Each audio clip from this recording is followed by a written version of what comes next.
Welcome to our channel. If you want to cancel your Dropbox subscription, follow these steps carefully to ensure your account is properly updated.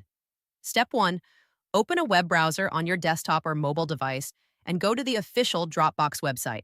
Log into your account using your registered email and password. Step 2. Once logged in, click on your profile avatar at the top right corner of the page to access the account menu. Step 3. From the drop-down menu, select Settings. This will open your account settings page where you can manage your subscription and other preferences. Step 4. Navigate to the Plan or Billing tab.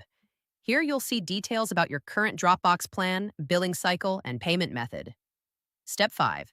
Click on the Cancel Plan or Cancel Subscription option. May ask you to confirm the cancellation and provide a reason for leaving. Follow the prompts carefully to proceed. Step 6.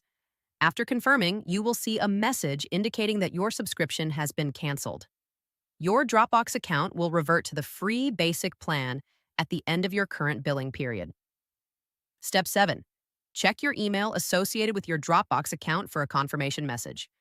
Keep this email for reference in case of future billing inquiries. Step 8. Log back into your account and visit the Plan section to ensure your subscription status shows as canceled and no future charges are scheduled. Don't forget to like this video and subscribe to our channel.